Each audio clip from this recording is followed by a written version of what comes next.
आसनसोल के काली पहाड़ी dumping ground में लगी आग। आसनसोल नगर निगम के डंपिंग ग्राउंड काली पहाड़ी में आग लग गई है। यह आग धीरे धीरे फैलती जा रही है, जिससे पूरे इलाके में धुआं फैल गया है। हालांकि अभी तक ये स्पष्ट नहीं हो पाया है कि कचरे में आग किस कारण लगी। फिलहाल डंपिंग ग्राउंड में आग की लपटें और घना धुआं उठ रहा है, जिससे स्थानीय लोग परेशान हैं। सुबह दमकल विभाग के अधिकारी मौके पर पहुंचे और आग पर काबू पाने की कोशिश की, लेकिन कुछ समय बाद आग फिर से भड़क उठी।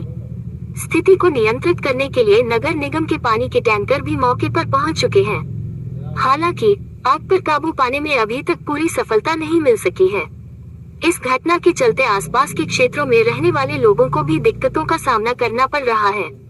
प्रशासन इस आग को बुझाने के लिए लगातार प्रयास कर रहा है और स्थिति पर नजर बनाए हुए है। আমরা যখন এসে দেখি মোটামুটি আপনার 5টা 58তে তখন দেখছি ফায়ার ব্রিগেড এসে আগুন নিমাচ্ছে। এখনো তো ধোঁয়া আছে। হ্যাঁ, এখন ধোঁয়া তো আছে, আগুন তো ভিতরে চলে যায় না, ভিতর তো আগুন আছে। আগুন লাগানোর কারণটা কি হয় এখানে পাড়ায় আগুন লাগে? এখানে বলতে পারছি না, আমরা তো গাড়ি চালাই, আমরা তো যখন আমরা কাজ করার পর বাড়ি যাই তখন তো আগুন তখন ছিল না। রাতে যদি কেউ বদমাশি করে লাগায় সেটা বলতে পারছি, কিংবা আপনি লাগিয়ে যায় সেটা বলতে পারছি। এখনো তো আগুন বাড়ছে দেখলাম। বাড়ছেই তো, আগুন তো এই শুকনো আছে না, তারপরে ধরুন কাল সব তো আগুন আপনার বেড়ে যাবে। কি জায়গা এটা?